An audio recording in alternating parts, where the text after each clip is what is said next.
हरे Krishna everyone. आपने गाना सुना होगा, ये चांद से रोशन चेहरा, जुल्फों का रंग सुनहरा, तारीफ करूं क्या उसकी जिसने तुम्हें बनाया। लेकिन अगर आज की दुनिया में अगर किसी ब्यूटीफुल व्यक्ति से पूछा जाए, सर आपको किसने बनाया, तो बताएगा वेल मेरे को तो प्लास्टिक सर्जरी ने बनाया। तो आज इस वीडियो हम शेयर करने वाले हैं that how plastic surgery has become such an integral part of our life. पूरी दुनिया में आज 58 billion dollars worth of industry है प्लास्टिक सर्जरी की, जो कि 2030 होते होते 75 बिलियन डॉलर्स की होने वाली है। सोचिए, my God, people have become so much obsessed with the body. मेरी स्किन थोड़ी ग्लासी हो, मेरे चिल्ड्रन, मेरे जॉ लाइन हो, यस, और साथ ही में नोज है वो अपलिफ्टेड हो, ब्रेस्ट ऑगमेंटेशन हो, बाल मेरे घने हो, क्योंकि एज के साथ साथ बाल तो झड़ते हैं जी, सो बाल घने भी होने चाहिए जी। इस प्रकार से so many procedures are being done so that I look good. हालांकि प्लास्टिक सर्जरी कुछ अच्छे यूज भी हैं, like for example somebody is getting some kind of scar, कोई ऐसा घाव है जिसका निशान बढ़ गया है, तो for that can be treated using plastic surgery. या किसी के चेहरे पे किसी ने एसिड फेंक दिया, अब चेहरा जो है बहुत ज्यादा डिसओरिएंटेड हो गया है, तो उसको ठीक करने के लिए प्लास्टिक सर्जरी इस्तेमाल की जाती है। या कभी कोई गहरा कट लग जाता है या बर्न्स हो जाते हैं, उसको क्योर करने के लिए भी प्लास्टिक सर्जरी का इस्तेमाल होता है, which is a good use Indeed. तो ये तो हो गया पॉजिटिव इस्तेमाल प्लास्टिक सर्जरी का, that yes for a medical need we undergo plastic surgery। पर आज दुनिया के अंदर ज्यादातर लोग 99% लोग जो प्लास्टिक सर्जरी करा रहे हैं, well that's for external beautification। तो आप स्क्रीन पे डेटा देख सकते हैं जिसके अनुसार which country is leading in plastic surgeries। well number 1, the capital of plastic surgery is South Korea। So South Korea is number 1 globally with 8.9 surgeries per thousand। इसके बाद अर्जेंटीना है, फिर ब्राजील है, फिर कोलंबिया है, then Greece, then USA, then Germany, then Turkey, फिर Mexico, Italy, then फिर Spain, then Japan, then Thailand, और हमारा इंडिया भी आता है 0.26 surgeries per capita, that means per 1,000 people only 0.26 people are undergoing plastic surgery in India, but of course this is rapidly growing in India। so plastic surgery में globally number 1 है south Korea. South Korea में अगर आपको exam clear करना चाहते हैं, कोई job पाना चाहते हैं, वेल आपकी हाइट एक पर्टिकुलर पैरामीटर को क्रॉस करनी चाहिए, आपका स्किन टोन अच्छा होना चाहिए, आपका कॉम्प्लेक्शन ब्राइट होना चाहिए। इस प्रकार से bodily features are taken into consideration as the primary parameters for getting a job in South Korea. So what are the reasons people go for plastic surgery. So हालांकि इसका नाम प्लास्टिक सर्जरी है, but ऐसा नहीं इसमें plastic यहां वहां चिपका दिया जाता, नहीं, ऐसा नहीं होता। It has got a proper procedure. But why people go for such procedures, इसका नंबर 1 कारण है psychological drive. I should look attractive. People should admire me. People should look at me. People should appreciate me, praise me. इस प्रकार से social validation को प्राप्त करने के लिए people go for plastic surgeries. दूसरा कारण है इनसिक्योरिटी। हम सोशल मीडिया इन्फ्लुएंसर हो चुके हैं, अब लोग हमें जानते हैं, अब धीरे धीरे अगर हम बूढ़े होने शुरू हो गए और हम कम अट्रैक्टिव हो गए तो फिर हमें भूल जाएंगे लोग। तो एक समय था हम भी बहुत फेमस है और हम इतने फेमस नहीं रहे, व्हाई, बिकॉज हम बूढ़े हो गए रे। सो कहीं ना कहीं ये इनसिक्योरिटी होती है that people may forget me, इसीलिए अपने आप को मुझे जवान दिखाए रखना बहुत ज्यादा जरूरी है। So sense of insecurity is the second reason. तीसरा कारण है मिड लाइफ डिससैटिस्फैक्शन, यानी कि अब आप अधेड़ उम्र में पहुंच चुके हैं लेकिन आप चाहते हैं रीसेट बटन में दबा दूं, तो रीसेट बटन दबाने का तरीका है well let me go for some plastic surgery procedures. चौथा कारण है सोशल एंड कल्चर प्रेशर। हमने किसी सेलिब्रिटी को देखा और उसको देखने के बाद हमें इंस्पिरेशन है कि जिस तरह से वो सुंदर दिखता है या दिखती है, मैं भी ऐसा भला क्यों ना दिखूं, और अगर हम भी वैसे दिखेंगे then maybe we would be socially called as normal या socially seen as normal, but currently I am abnormal. जैसे कि अक्सर आपने टीवी एड्स में देखा होगा, कोई लड़की अगर गोरी है तो बड़ी कॉन्फिडेंट है, और अगर इतनी गोरी नहीं है तो अंडर कॉन्फिडेंट है। जो सफल हो जाती है तो फिर वो गोरी हो जाती है, जो असफल होती है वो इतनी गोरी नहीं होती है। सो कहीं ना कहीं ये बाहरी सुंदरता को हम एज प्राइमरी पैरामीटर प्रस्तुत करते हैं for success, for confidence, for good communication. तो इस प्रकार से एक सोशल कल्चर बन जाता है that I should look beautiful and for that I should go for plastic surgery procedures. और आजकल के समाज में क्योंकि मैरिज के लिए भी बाहरी सुंदरता is considered as the primary factor, इसलिए कभी कभी लोग प्लास्टिक सर्जरी कराते हैं। व्हाई? सो दैट मेरी टाइम से मैरिज हो जाए। मैं इतना सुंदर नहीं हूं, मैं इतनी सुंदर नहीं हूं। हम सुंदर हो जाएंगे ना, संस्कार तो कोई नहीं देखता जी, सुंदर दिखेंगे ना, शादी टाइम से हो जाएगी हमारी। इस प्रकार से जल्दी मैरिज कराने के चक्कर में लोग अक्सर प्लास्टिक सर्जरी प्रोसीजर्स कराते हैं। साथ ही इसके अंदर इकोनॉमिकल और इंडस्ट्रियल फैक्टर्स भी इन्वॉल्व रहते हैं। जैसे अगर किसी को प्रोसीजर कराने के लिए चाइना जाना है तो वेल वीजा आपका बड़ा आसानी से हो जाएगा, अन्यथा आपको वीजा कराने के लिए बहुत जुगत लड़ानी पड़ेगी जी। That means in case you want to take loans for such surgeries, well आपको आसानी से लोन भी मिल जाता है, और साथ ही इसकी इतनी अग्रेसिव मार्केटिंग होती है। सो बड़े बड़े बिलबोर्ड्स अक्सर साउथ कोरिया जैसे स्थानों पे लगाए जाते हैं जहां पर कि बहुत ही डिस्टिंक्टली दिखाया जाता है किस प्रकार से आप पहले क्या थे और देखिए आप क्या बन जाएंगे अगर आप प्लास्टिक सर्जरी प्रोसीजर्स कराएंगे तो। Therefore seeing such big big billboards and posters people get influenced कि हमें भी इस प्रकार से ट्रांसफॉर्मेशन होनी चाहिए in our physical appearance, and that's why I should go for such plastic surgery procedures. साथ ही क्योंकि इस टेक्नोलॉजी के अंदर बहुत ही बढ़ोतरी हुई है, that means now the recovery has become faster. पहले रिकवरी करने में लगा करते थे कई महीने, बट अब 4 से 6 हफ्ते के अंदर अंदर complete recovery can happen. So that's why people feel encouraged, ठीक है यार, इतना समय तो हम निकाल ही सकते हैं अपने आप को सुंदर बनाने के लिए, and that's why people go for such surgeries. तो जैसे ही हमने आपको बताया कि South Korea is the capital for plastic surgery procedures, पर भला ऐसा क्या कारण है, why they are so much obsessed with this particular beautification of the body? South Korean culture ऐसा है कि अगर कोई व्यक्ति बाहर से सुंदर है तो माना जाता है कि ना ये व्यक्ति बहुत नॉलेजेबल है, बड़ा कल्चर्ड है, बहुत ही रिस्पेक्टेबल है.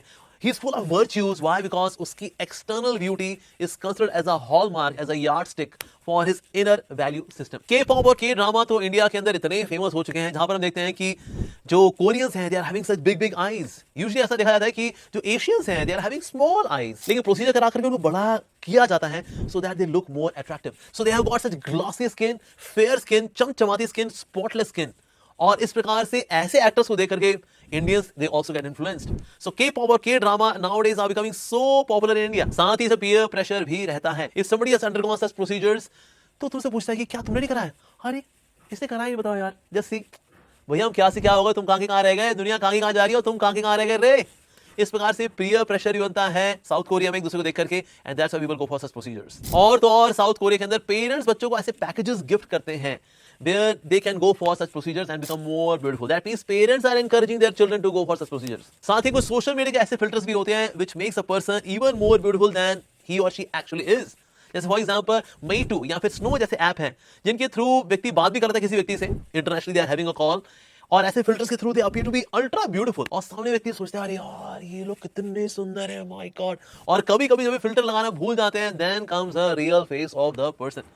बट यस, ऐसे फिल्टर्स की वजह से भी beauty standard somewhere mentally are raised to such level कि उनको पाने का सिर्फ एक ही तरीका होता है, which is to actually go through such plastic surgery procedures. तो ऐसा कोई भी स्थान है जहां पर कि आपको एग्जाम्स क्रैक करने के लिए या जॉब पाने के लिए अगर आपको एक्सटर्नल ब्यूटी पे डिपेंड होना पड़ता है, then somewhere such procedures becomes a must for person. So South Korea की जो कैपिटल है उसका नाम है सियोल, और सियोल में एक स्थान है गैंगम. This is known as the hub for plastic surgeries. South Korea में 3 में से हर एक लड़की which is from the age of 20 till 30 has undergone such procedures. Now different kind of surgeries which they undergo. There is known as double eyelid surgery. Usually Asians have got this plain eyelid, पर इसमें एक cut डलवाना so that eyes can become larger and even more beautiful.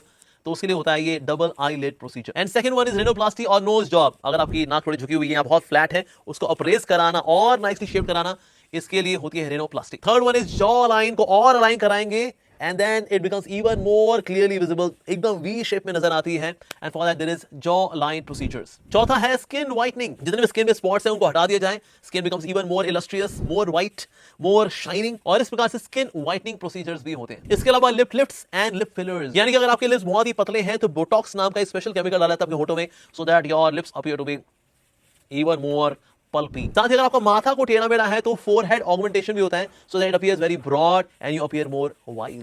साथ ही टांगों को सुंदर दिखाने के लिए, टांगों बहुत ही स्ट्रेट दिखाने के लिए जो काफ मसल्स होते हैं उनको भी रिमूव कराते हैं साउथ कोरियंस. साथ ही इनके बाल नहीं है तो किस प्रकार से बाल चिपकाने हैं, और बाल अगर हैं तो किस प्रकार से उनको सही से अलाइन करना है, so that the person looks more handsome and hunky. इसके अलावा हाइट इंक्रीज करने की सर्जरीज भी होती हैं. Usually Asians are not very tall, तो लेकिन मतलब टॉल कैसे दिखें, तो इवन अपनी जांघों की, अपने लेग्स की हड्डियों कटवा भी देते हैं और उसमें फिर रॉड भी डलवाते हैं, और फिर उस रॉड के आसपास हड्डी फिर ग्रो करती है, और इस प्रकार से 2-3 इंच की एक्स्ट्रा हाइट मिल जाती है. तो कभी कभी लड़कियां और अधिक स्लिम ट्रिम दिखने के लिए जो आखिरी रिब बोन है इसको भी हटवा देती हैं, और इस प्रकार से जीरो फिगर को प्राप्त करती हैं.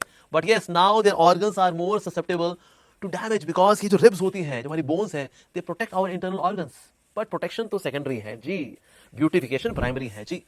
और इसलिए कभी कभी लड़कियां ऐसा भी करती हैं that they remove that last rib bone so that they look more slim and trim and beautiful. इसके अलावा स्लिम ट्रिम दिखने के लिए एब्डोमेन सर्जरीज भी होती हैं, जिसमें कि फैट को रिमूव किया जाता है बॉडी से. सो एब्डोमेन फैट को रिमूव करने के लिए कभी कभी ऐसा भी आता है कि जो हिप के फैट है उसको रिमूव किया जाता है, और फिर जो फ्रंट का फैट और स्किन वगैरह उसको खींचा जाता है, so that the body becomes rightly aligned. तो फ्रंट का जो फैट है वो कम नजर आता है, because it gets distributed in the rest of the other parts of the body. लेकिन ये जो प्रोसीजर होते हैं इसमें बहुत ब्लड लॉस होता है, and it is very risky. और इसमें सबसे लंबी चलने वाली सर्जरी है 360 डिग्री circumferential body lift.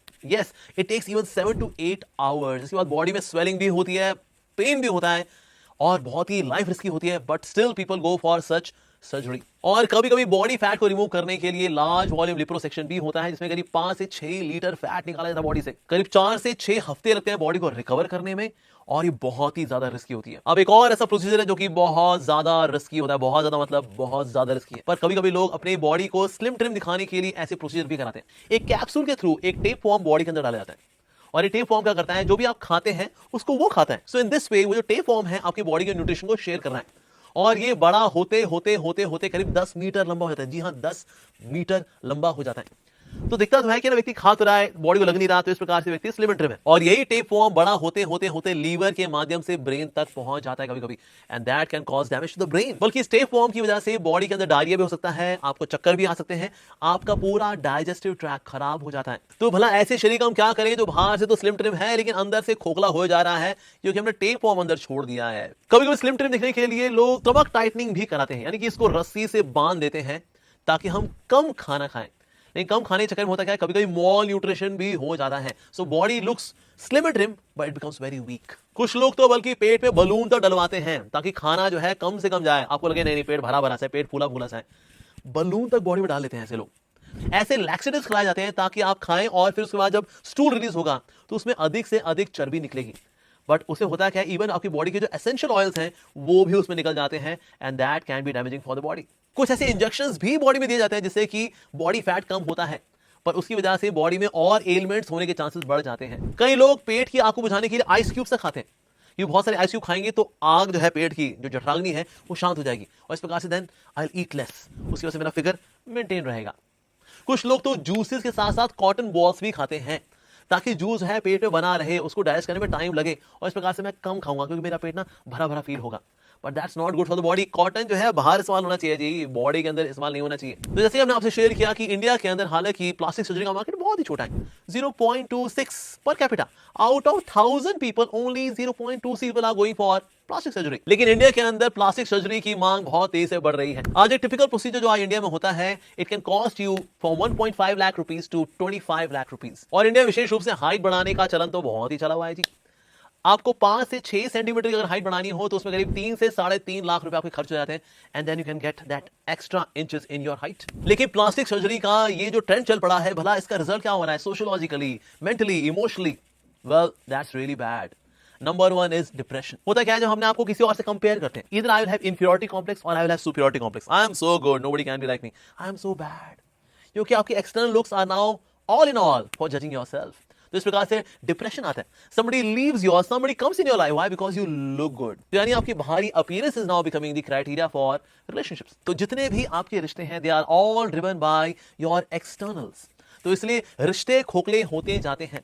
कोई आपसे प्यार नहीं करता, आपकी स्किन से प्यार करता है सिर्फ। Just imagine what kind of world would that be, जहां कोई किसी के लिए कोई लाइकिंग नहीं रखता, लाइकिंग है तो सिर्फ आपकी एक्सटर्नल अपीयरेंस को लेकर के है। So relationship will become very hollow and shallow. और इस प्रकार के प्रोसीजर्स में अक्सर रॉन्ग सर्जरी भी हो जाती है। जैसे आयशा टाकिया पहले ऐसी दिखती थी और अब वो ऐसी दिखती हैं आफ्टर सच प्रोसीजर्स। सो कभी कभी ऐसे प्रोसीजर्स जब गलत हो जाते हैं, well you thought you will become beautiful, आप कुछ और ही हो जाते हैं ऐसे प्रोसीजर्स के बाद। साथ ही ऐसा जीवन जिसमें कि external validation is all in all for you, यानी बाहर कौन लोग आपको लाइक करते हैं, कौन कॉमेंट करते हैं, कौन आपको निहारते हैं, अगर इसी पर ही मेरी खुशी निर्भर है, well your life would be really miserable। क्योंकि जब आपको ये वैलिडेशन नहीं मिलती है, you feel so lonely, you feel left out। आपको लगता है well maybe I'm not that good। फिर ये विचार आता है कहीं मुझे और प्रोसीजर्स तो नहीं कराने चाहिए, और प्रोसीजर्स कराएंगे then I may become even more beautiful। फिर शायद तब लोग मेरे को तब निहारेंगे, तब मेरे को एडमायर करेंगे, मेरी तारीफ करेंगे। तो इस प्रकार से एक्सटर्नल वैलिडेशन का जो कल्चर है, it makes your life really miserable. साथ ही जब external beauty becomes the hallmark, the primary factor, तो कहीं ना कहीं स्किल्स पे, नॉलेज पे फोकस कम हो जाता है। पढ़ाई फिर कौन करेगा जी, पढ़ाई करके क्या होगा, नौकरी मिलेगी क्या? अरे नहीं, सुंदरता से नौकरी मिलती है। क्या आपके गुणों से आपका विवाह होगा? अरे नहीं रे, विवाह होता है तो बाहरी सुंदरता से होता है, और क्या नहीं। तो इस प्रकार से the focus on internal values, the focus on knowledge, the focus on wisdom, that would be diluted. तो सोचिए सब कितने सुंदर दिखने वाले पुतले बन जाएंगे लेकिन inner content is not there. What kind of society are we creating? Well disastrous. और ये प्लास्टिक सर्जरी में इतना पैसा लगता है ना कि बस पैसा लगता है तो पैसा लगता ही रहता है। क्योंकि डॉक्टर साहब बोलते देखिए आपका ये हो गया, now you have somewhere 70% remarkable, but 30% अगर आप और करा लेंगे ना फिर तो यू आर अनमैच्ड। तो इस प्रकार से डॉक्टर पेशेंट को पुश करते हैं that they should go for more procedures, even more procedures. तो ऐसे प्रोसीजर्स जो कि फाइनेंशियली वो अफोर्ड नहीं भी कर सकता, even then he goes for such procedures. क्योंकि प्लास्टिक सर्जरी करने वाले डॉक्टर साहब ने इतनी बढ़िया काउंसलिंग की है, इतना बढ़िया ब्रेन वॉश किया है उसका, कि उसको और कुछ नजर नहीं आता। उसको लगता है भले ही मेरे खर्चे के परे है, मेरी इनकम के परे है, मेरे बजट के बाहर है, फिर ही मुझको ना ये प्रोसीजर कराने चाहिए, because such procedures make me look beautiful. और तो और इसके अलावा जब आप एक स्टैंडर्ड सेट करते हैं कि यार ये है जी आइडियल चेहरा, अगर आपका आइडियल चेहरा नहीं है, देन क्या यार, फिर आप ब्यूटीफुल नहीं हो जी। फिर हम हर एक चेहरे को ना इसी सांचे में ढालना चाहेंगे। So somewhere the variety in the society in terms of faces जो कि भगवान ने हमें दिए हैं, वो वैरायटी चली जाएगी। बिकॉज हमने सबको क्या किया, एक सांचे में, एक बहुत ही आइडियल सांचे में ढाल करके उनकी सर्जरी करा करा करके उनको सुंदर बनाना चाहते, जिसके होंठ मोटे हों, नाक सीधी सी हो, आंखें ऐसी हो, और सब इसी प्रकार के हो जाएंगे। हेलो जी। सो कहीं ना कहीं we would use that diversity in the society in appearances. Why? Because सबके सब एक ही तरह के कॉपी पेस्ट हो गए। अरे so variety is the mother of enjoyment, but what kind of enjoyment would that be, जहां पर सब एक ही जैसे दिख रहे हैं ऑलमोस्ट। Sad. हम देख रहे हैं because of social media already selfie culture is there so much in our society. Instead of becoming self-realized, we would become selfie-realized. तो इस प्रकार से selfies को लेकर के people would become even more obsessed, somewhere mad. और होता क्या है, जब बाहरी सुंदरता आती है तो ईर्ष्या भी होती है जी। इसकी साड़ी मेरी साड़ी से सफेद कैसे, ये मेरे से अधिक सुंदर कैसे, ये मेरे से अधिक गुड लुकिंग कैसे। तो इस प्रकार से ईर्ष्या द्वेष भी बढ़ेगा, because where there is comparison obviously and naturally comes enviousness as well, and enviousness is the darkest feeling। जी हाँ, काम, क्रोध, लोभ, मोह, मद, और आखिर में आता है मात्सर्य, ईर्ष्या। ये डार्केस्ट है। ये बढ़ेगा समाज के अंदर एक दूसरे को लेकर के। Why? Because I should be more beautiful than that person, and then that person, no, she is not beautiful, no, he is not so beautiful, no, he is so। अरे हम क्या कर रहे हैं रे। तो इस प्रकार से जो सुंदर दिखने का ऑब्सेशन है ना, ये हमें इतना पागल कर देता है कि अगर आपको ऐसे प्रोसीजर की आवश्यकता नहीं भी है, still you would do. Why? Because socially सब करा रहे हैं जी, अब तो यही ट्रेंड चल पड़ा है। And then you would go for such procedures, just like you can see this photo on the screen. इस लड़की को भला ऐसे प्रोसीजर कराने की कोई आवश्यकता थी नहीं थी, but still she underwent such procedure. Why? क्योंकि उसको सुंदर दिखना है एज पर दी सोसाइटी। तो इस प्रकार समाज में डिस्क्रिमिनेशन भी बढ़ता है। And of course since you are becoming more and more body conscious, I am the body, I am body, body, body, body. तो जो व्यक्ति बॉडी से बहुत अटैच्ड हो जाता है, ऐसे व्यक्ति की मृत्यु बहुत ही दर्दनाक होती है। जैसे अगर कोई व्यक्ति बहुत स्पिरिचुअल हो, उसकी ना सोल बॉडी में होती है लेकिन बॉडी से डिटैच होती है, और इस प्रकार से soul makes a very smooth exit and enters the kingdom of God. लेकिन जहां पर body body body body body इतना हो रखा है, so soul is very much attached to the body. मेरी बॉडी सुंदर होनी चाहिए, गुड लुकिंग होनी चाहिए, मैं बॉडी ही तो हूं। जहां पर body would be seen as self, वहां पर सोल की बहुत ज्यादा अटैचमेंट हो जाती है बॉडी से। इसलिए जब व्यक्ति शरीर छोड़ता है ना, तो प्राण वायु जो है शरीर को चीरती फाड़ती निकलती है। Why? बिकॉज प्रारब्ध के अनुसार शरीर तो छोड़ना ही है जी, लेकिन हमें लाइफ लॉन्ग किया क्या, we just practice attachment to the body. इसलिए जब डेथ होती है ऐसे लोगों की, that is very very painful. इसलिए जो प्लास्टिक सर्जरी का जो ट्रेंड चला है, so that I look beautiful, this trend is very very dangerous. So present life would be hellish and death would also be very very painful. तो इसीलिए medical needs के लिए अगर आप प्लास्टिक सर्जरी कराते हैं, that is considered to be okay, लेकिन beautification का जो मैनिया है, ये तो हमको ले डूबेगा जी। So that's why we should refrain from such culture of external beautification, because when you are externally beautiful, you may be attractive, but when you are internally beautiful, you are captivating. So which one is more important, to just be attractive or to be captivating? Of course, to be captivating. पर वो आता है आपकी आंतरिक सुंदरता से, और आपकी आंतरिक सुंदरता आती है भक्ति से। So thank you very much for watching this video. Hare Krishna.